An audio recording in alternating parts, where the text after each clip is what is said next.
Bon, tu vas déjà de TV Mafuta, c'est que c'est la grande dame, mais quand on a cadre d'actualité, tu mets là, la bino sango. En même temps, on peut s'abonner au conseil. Et tu vas les sous les lots.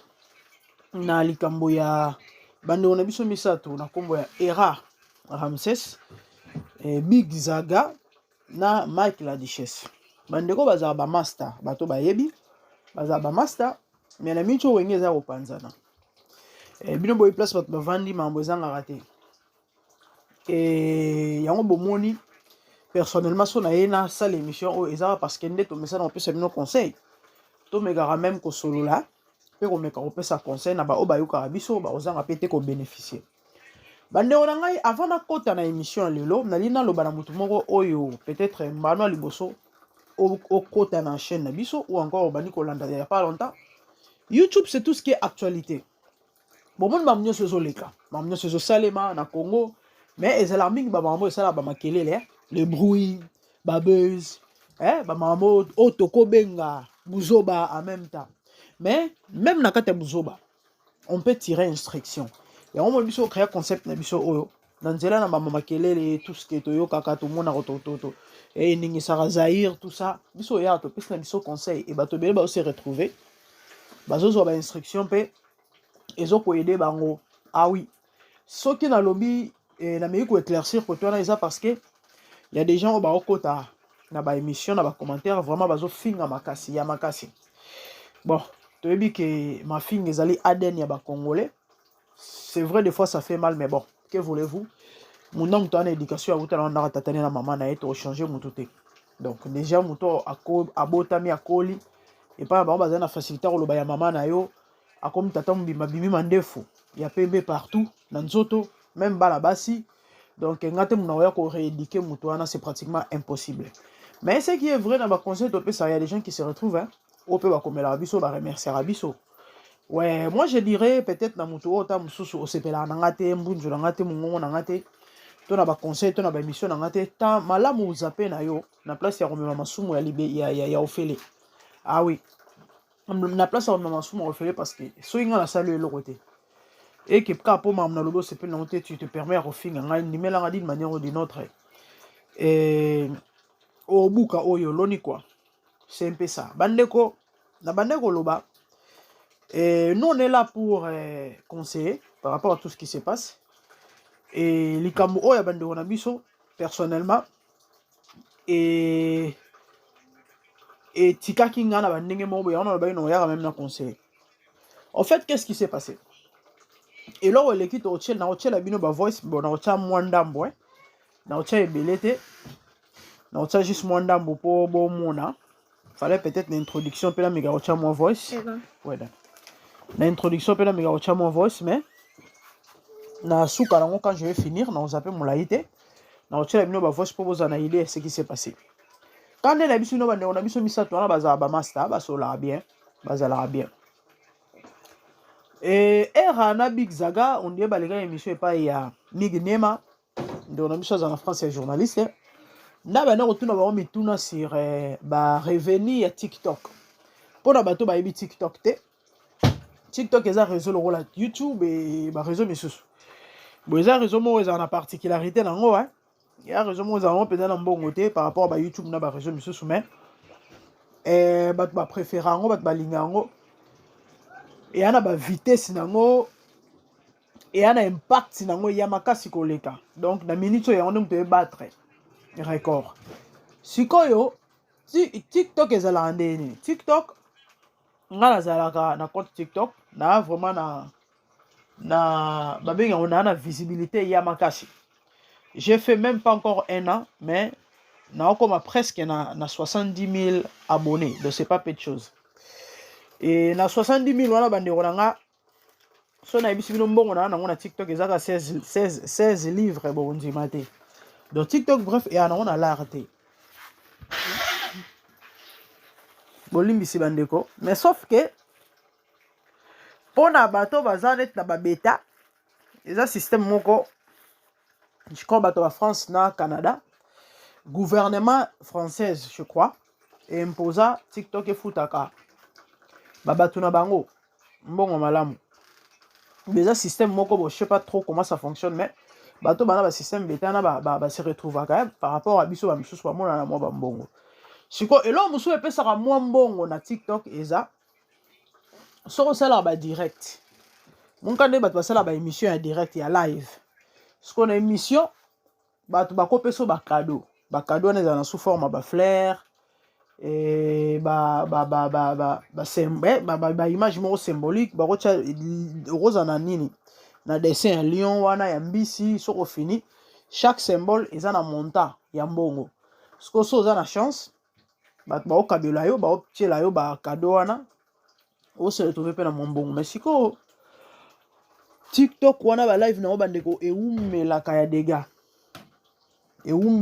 dega oka bato balalaka wana na TikTok bato balalaka wana oka penza okela lotiki bango wana olamwi na ntongo okuti bango wana na TikTok bato balalaka wana moto aovanda na journée mobimba oka 12 heures d'état donc en fait c'est compliqué nde yango ndeko na biso mingi nye matunaki question par rapport à ba revenu ya TikTok et à répondre na ndenge na ye ndeko na biso pe Big Zaga répondre na ndenge na ye bon je vais plus vous mettre la partie ya Zaga et parce que on est matisi Mike la duchesse mafuta Mike atomboki bafingi ye mandia ya sala yeloko te pour votre information Mike akata même musala car mpona ba live ya TikTok donc ya lalaka wana vandaka wana ye na Herman Kasongo ya vandaka penza wana lalaka wana nyonso wana siko babetaka mpe bagame wana ezala wana basupporter bomoka nde totalaka match na football ya football na terrain basupporter bazali baosupporter Chelsea siko bato baosupporter yo oka babwakelo bakado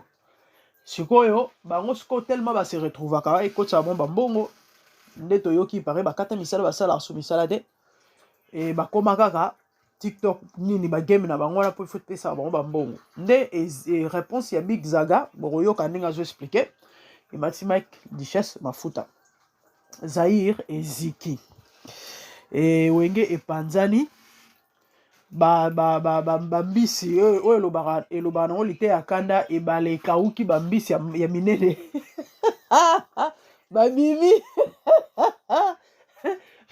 pasuka soko pasuka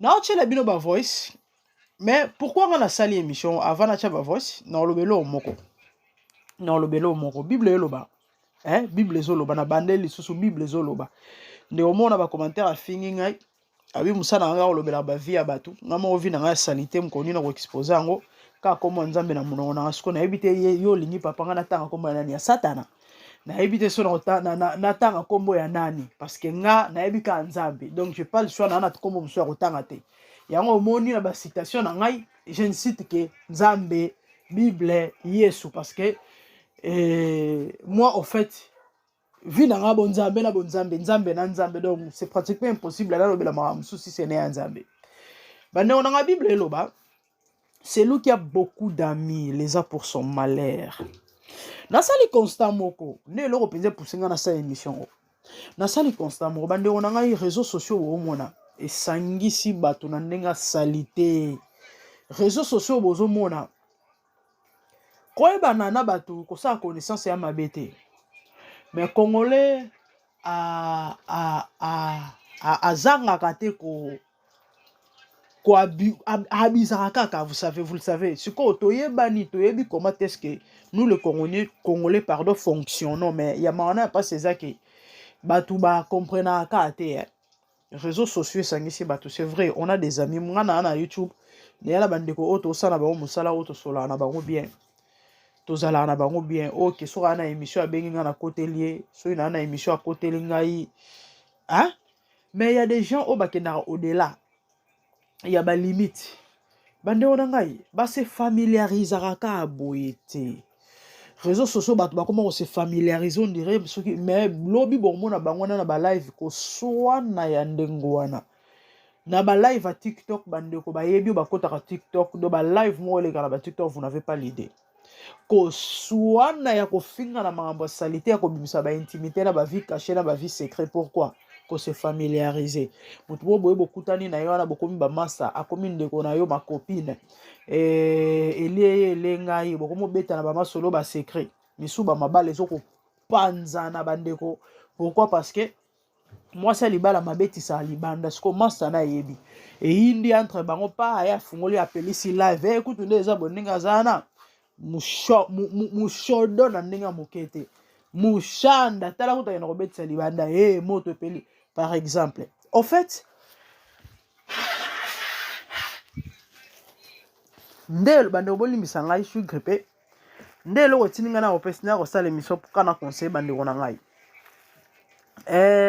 moto azalaka na besoin toujours ya bato mais ntango bosala barelation baamitié tout ce que vous voulez kicamaderie bandeko il faut osala très attention balimite il faut ezala parce que awawa nayebi te so na kotila bino bavoice yango nyonso eza milai vraiment na kotiaka mwa morceau juste bozwa idée na kati na bamasolo ya bafufu ebetami ke oyaka na ndako na ngai master mais alambi badi mpe tobeta ta neti babiloko neti ya baboya makambo soni dignité les amis respect basomba yango na mbongo te dignité ya respect bamipesaka yango valeur yo moko so mipesi valeur te moto akopesa valeur aza te ntina poto bato bakenda koflate na bandako ya bato kende kolia fufu na bandako ya bato boyoka soni te plus grave bana mibali de bato boye bazala so olandeli na bomwana bango bazalaki mpenza oka akenda ya bapesa ye komo na quartier flatter ye ka soki akalkile ere na ndako batrésor biloko ebeli ye wana kwakulu ake kolia na ndako batrésor basi bayeba ye flatter bana bango bazala tala bandikila oya kolia ndikila ya kimokolo lukolo lukoso sikobotala neti mahamba boye valeur esili respect esili ekomi ya kofingana ekomi bref les amis c'était ça donc mingi nie m'a posé question et à répondre na ndenge na yebi kizaka pa répondre na ndenge na ye so réponse aux aga pesa esepelisi Mike te Mike alobi bafingi ye mandia ye asalaka eloko te atika mosala mpo ya kosengela bambongo na TikTok ale bino boyebi mpe disha baba kana azwaka rola kipede ale monoko mpe eza wana verbe facile ale banda kokwakola ekomi makambo ya ba de père et de mère parce que ndeko zaga azali 50 espagnol 50 congolais donc compliqué c'est un peu ça les amis ngai peut-être boyokanga soute na otela bino bavoice na conseiller to mpe na koloba no kaka yo moto ya bato yo moto olinga kosanganaka na bato yo moto olinga moto nyonso okutani ne kaka oyeba nini olinga okendaka na ndako na ye boyeba na yaka na ndako no bosololaka bana na bino bakoma misusu plus grave boye bana bakoma okende kolala na ndako mama papa tu sais tu cours quel danger vraiment tala bolamuka ko bolamuka moi tant na bandi TikTok sika na bano mata ba direct trop okomoni live moko yo partager pe idée ce qui n'est pas mauvais vous vous soutenez les uns les autres parce que dans la salle on peut ba direct c'est pour ça prend du temps j'ai pas le temps j'ai ma petite famille j'ai mes enfants donc il faut na kiper libota na salle à capé na nata ya vendre 6 heures du temps na live to 12 heures du temps na nzoto na pandi wana te pardon na okokate avant ezalaki okokoti surtout so osala no mosala olamba moi 2 heures 3 heures du temps pendant que ozokalinga na yo ozosala babiloko no oza en pleine live ozosoutenir ozopesa mpe idée mais tellement biso oza bato toréfléchissaka plus mikolo ezopusana ozosala mwa babenga yango nini ozosala babilan mwa baréflexion otala eloko yango ezoapporte nini eloko yango oui na cadre ya moi connaissance générale ozobakisa mpe moyen plus ya mabe te mais après avoir réalisé que eza bon malheur nga na mata so ba direct na TikTok te nga na année oyo depuis ebandi na ndimi te na koti ata 5 live et pour ba live yango na koti na ndimi te nasali 1 heure de temps ou plus de 30 minutes na live moko ouais avant ezalaki ovanda moi 1 heure moi 2 heures bon partager moi 3 heures peta mosusu mais pardon bon malheur donc bref je nakota sauter bandeko na ngai pona chite na tikela bino boyoka ba voice bomoni ba réseaux sociaux généralement objectif au monde la salle les réseaux sociaux eza pona distraire bato na yebite so bato bayebi donc réseaux sociaux bomonaka o TikTok o YouTube Facebook ezala motambo ya kosakana te objectif oyo basalela ngo parce que bato nyonso bacréer ba réseaux sociaux ce sont des satanistes ya nango ya kofonder te makambo na lobi toyebi toyebi Zakabeg mokolo Facebook Zakabeg so boluki ye bobetika Zak ezalani comment ezalani Mike to Zak Mr. Zakabeg wana kombo na ye babenga oni poste no na ye Zakabeg so boluki Mr. Zakabeg na ezala na YouTube boluki ye ezala na Google bolanda objectif asalela Facebook un occulte formation sur le 33e degré. Combien de bateaux va perdre ma vie dans les réseaux sociaux? Combien de bateaux va couper dans les réseaux sociaux? Donc, objectif est ça. Et après, on a ma âme. Mais si quoi, ndenza bazala bolingo place ma beza ali aleka apeka pour ça malamu. Il y a bateau manko bon net ba biso ba misuso yo. To ça les réseaux sociaux en bien. Net nga TikTok na ngai, nga na te ya na TikTok. Bateau ba yebi nga ba yebi. Moi, je conseille, moi, je coach sur TikTok. Un moment, tu pétara, oui, c'est vrai, dans le cadre de pétage, moi, diversité, tu sais qui n'a mis sur les alarmes, mais il y a des gens, oh, yo, dans TikTok, dans Facebook, dans YouTube, bah, on bate yaka. Voilà, côté à malam. Mais mingi, ils ont plus négatif. Donc, et belle, bah, zoomer la mitambo, ils ont la distraction, dans sommeil spirituel, beaucoup, bah, réseaux sociaux, bon, il y a des gars au Saranate de so landi lo yenge yo mwana nzambe ocholi. Les amis, c'était ça. Donc conseil na muke zalaki bosala très attention na ba fréquentation ba se familiariser na mutu nyonso te. Yo lokolo mona ki mutu na sekisa ki na réseaux sociaux to akabela ki 5 euros a vrai mutu master. Et bokomi ba camarade et puis boké plus loin bo développer ba ki amitié la mino na bandenge mo après lobby et comme ba ko swana ya ba ko fingana et c'est compliqué neti rando ndenge bandi bona ebite so esuka ndeni na ebite so esuka ndeni. Déjà pour votre information toyebi Mike la Duchesse azalaki master ya Hans Lozolo bazala penza souvent trop te. Pourquoi? Parce que Hans na era ebela raté Duchesse amegaki kozala pacificateur entre bango mais isimbate en sabendana na ye par exemple. Donc ba marambo yo ya ba ki master oyo vraiment ezaka passé. Moi je vous mets binomo boyoka réponse ya Big Zaga et puis la Disha ndenge oya ko intervenir. Merci nazo tue la bino. Donc, Big Zaga. Je pense que réponse n'a point de vue et au même ça tient dans la bonne mais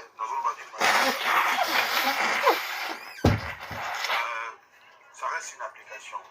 Peu importe ton bon mot ils ont généré tout en la bana il faut nous appeler l'influence vis-à-vis de la bana et puis n'importe tout les gens pour il y a bon opportunité revenu de TikTok les a revenu mon bon au sein de l'Union dans le noir, mais d'une manière légale au sein de la beauté. En tout cas, la connaissance n'a pas.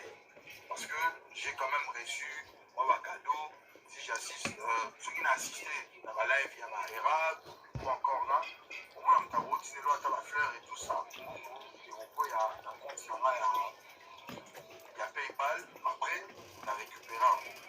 Et dans mon support, mon côté légal, document moko et les loso les nazo après il y a Dago tout ce nazo après il y a Mutuka tout ce les nazo moko en fait c'est les ambo moko ils ont déclaré vous comprenez les ambo moko au noir maintenant ce qu'on a une ambition yo tangue moi na poto okomi kayo na yo okomi contrat na yo ya CDI boyo odidi temps na yo na ba match il y a TikTok parce que ça te rapporte de l'argent. J'ai juste envie de savoir.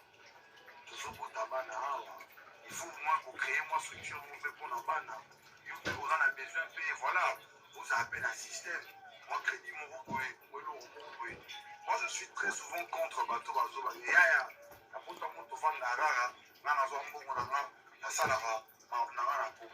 Mon cher, il y a beaucoup de gens qui se sont dit que Naïra, pour 10-15 ans.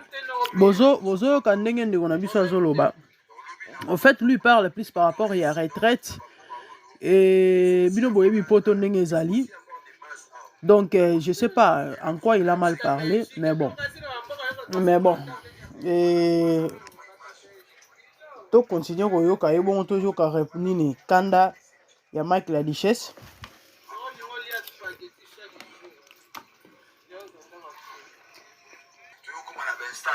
Instagram, comme la baisse. Et l'autre, on a TikTok. En fait, ce sont des choses qui vont toujours passer. Mais vie na yo, l'éducation, où ça va pas là. Et ça va passer, où il faut ça. Voilà, pour la qui fait la tombe. Pas de tina à bateau. Pas d'apporter.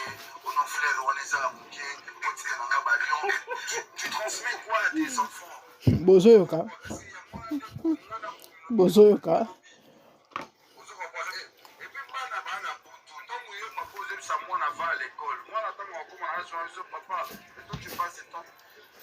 Moi, ce que j'ai envie de dire, ce qui est dommage, parce que oui, mais il y a des TikTokers millionnaires. Bande on a le qui s'est zamula na cha la disha baba. Boki nde oninga lobi.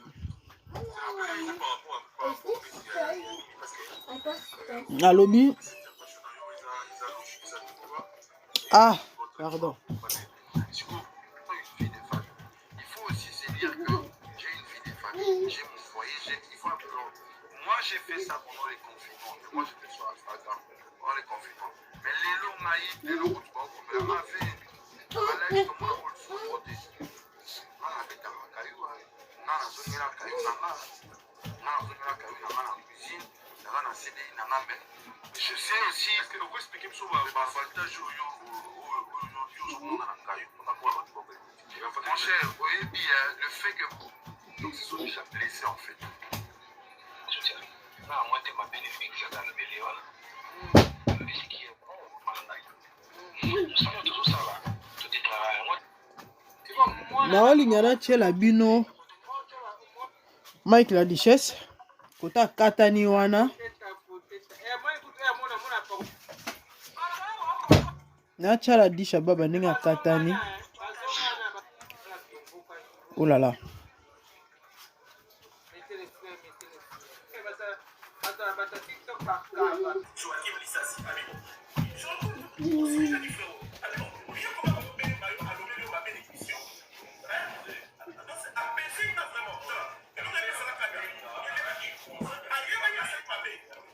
Voilà Mike la Duchesse.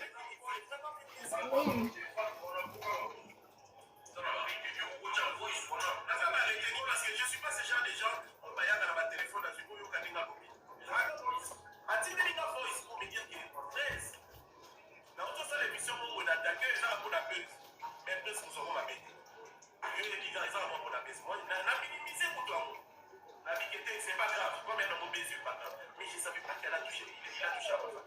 Je savais pas qu'il a touché à ma personne vraiment la pratique quoi.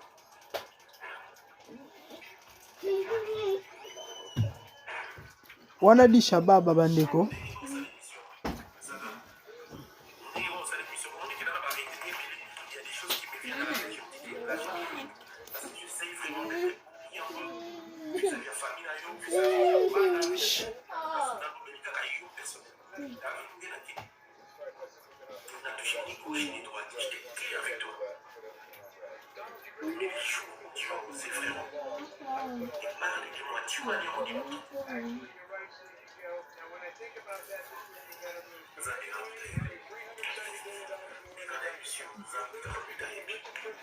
Parce que tu es allé trop loin et je voulais te montrer vraiment que je sais parler. Pour qu'elles années d'où la bien dans ce quand il a entendu ça l'émission sur qui c'est que t'as pas ri. Bandeko, certainement bozui idée, bah fois c'est ça vraiment milai pe belé. Bon, ça a l'importance de Tchango, j'ai pas le temps. Quand on explique bino, bon qui m'a dit ça à lobby. À lobby ana ba reteni na ba réserve belé. À lobby lika zaga et moko. Sanka kota simba peut-être famille to ma mususu oya yebi. Nde ba bilo na auto expliquer bino ah ba mama ko se familiariser oyo. Hein? Oya ko finir sa famille na yo. Yo beta ki solo kuna moi sinya yo soki azana problème soki ya nini soki nini to éviter. En fait c'est compliqué. C'était ça. Abonnez-vous à ma chaîne MDG de TV Mafuta Sika. Quant à moi, je suis de bonnes choses à vous, que le Seigneur vous bénisse. Merci, à plus, au revoir.